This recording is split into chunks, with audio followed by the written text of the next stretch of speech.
नमस्कार दोस्तों, स्वागत है मेरे ब्लॉग में। ये ब्लॉग मैं बना रहा हूँ जो हम स्विट्ज़रलैंड का टूर पे गए थे, तो वहाँ के ब्लॉग से रिलेटेड ये पूरे ब्लॉग होंगे। इसमें आप पूरा जानेंगे कि हमारी जर्नी कैसी थी, हमने क्या-क्या एन्जॉयमेंट किए, कहाँ-कहाँ टूर कवर किए और साथ में इसमें आप जान सकते हैं कि हमने कितने आपको अगर जाना हो तो कितने सस्ते में आप प्लान कर सकते हो, क्या चीज़ आप करोगे तो आपका ट्रैवल का कॉस्ट कम आएगा, आपको वहाँ पे ट्रांसपोर्ट की कॉस्ट कम आएगी, प्लस होटल रहना-खाना कैसा रहोगे तो आपको कम आएगा।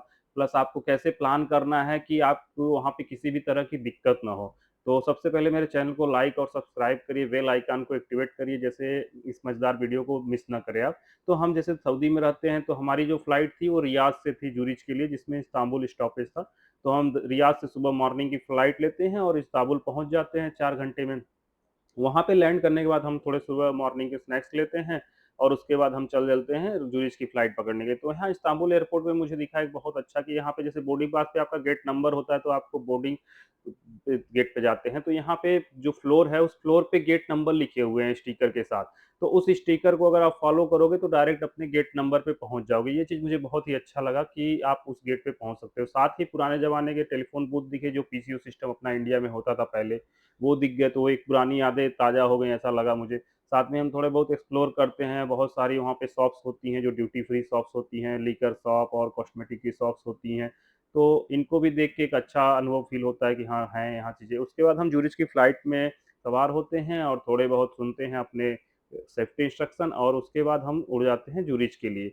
ज़ुरिच एयरपोर्ट पे लैंड करते हैं और हम लैंड करने के बाद इमिग्रेशन के लिए ढूँढते हैं कि इमिग्रेशन किधर होगा लगेज का। तो हमें पता नहीं रहता है कि भाई अब फर्स्ट टाइम आए रहते हैं, तो हम इधर-उधर इमिग्रेशन ढूँढते हैं, तो हमें नहीं पता चलता है। तो फिर हम सिक्योरिटी के पर्सन रहते हैं, उनसे पूछते हैं कि यहाँ पे इमिग्रेशन क्या है? तो वो बताते हैं कि आप यहाँ से जो है नीचे अंडरग्राउंड जाइए और वहाँ से आपको मेट्रो मिलेगी, जो वो मेट्रो जो है वो इमिग्रेशन काउंटर तक लेके जाएगी।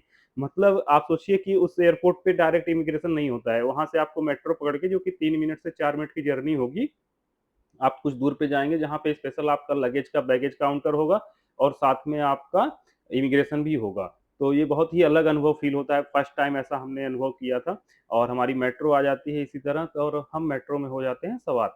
और मेट्रो में सवार होंगे तो आपको उसका कोई टिकट भी नहीं लेना है, ये सब एयरपोर्ट की तरफ से फ्री सुविधा है। इसमें आपको जो जाने वाले लोग रहेंगे वो लोग पहले निकलते हैं, उसके बाद जो फिर वापस इमिग्रेशन जाने के लिए हैं, उनको वो लोग सवार हो जाते हैं। आप मैक्सिमम 3 मिनट से 4 मिनट हम मुझे लगता है कि चढ़ने-उतरना सब कुछ लेके 4 से 5 मिनट के अंदर आप एयरपोर्ट पहुँच जा ज़्यूरिच पहुँच जाएँगे एयरपोर्ट पे। और वहाँ पे इमिग्रेशन करा के हम वहीं पे ही आपका कनेक्टिविटी है ट्रेन की, जो एयरपोर्ट के पास में ही है, वहाँ से हम टिकट ले लेते हैं, अपना गोसाउ जाते हैं हम। पहले सेंट गैलन गोसाउ के लिए हमारा स्टे रहता है, तो हम वहाँ की टिकट लेते हैं और यहाँ की ट्रेन में सवार होते हैं। पूरी ट्रेनें जो होती हैं इलेक्ट्रिक ट्रेनें हैं और जब ट्रेन स्टेशन छोड़ती है और बाहर हम निकलते हैं, तो हम वहाँ के खूबसूरत नज़ारे देख के एक अलग ही दुनिया में रोमांच में पहुँच जाते हैं।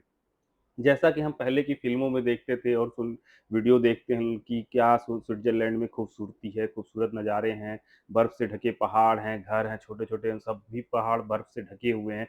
ऊपर से सनलाइट जो हल्की-हल्की मध्यम रोशनी आ रही है सूरज की, वो भी देख के एक अलग ही फ़ीलिंग आती है कि हाँ, सही में हम कुछ अलग जगह पे आ गए हैं, कुछ जो जन्नत बोलते हैं स्विट्ज़रलैंड को, वो चीज़ हमको फ़ील होती है और सनलाइट जब पड़ती है बर्फ़ पे, वो अलग ही रिफ्लेक्शन महसूस होता है, वो अलग ही अच्छा फ़ील होता है।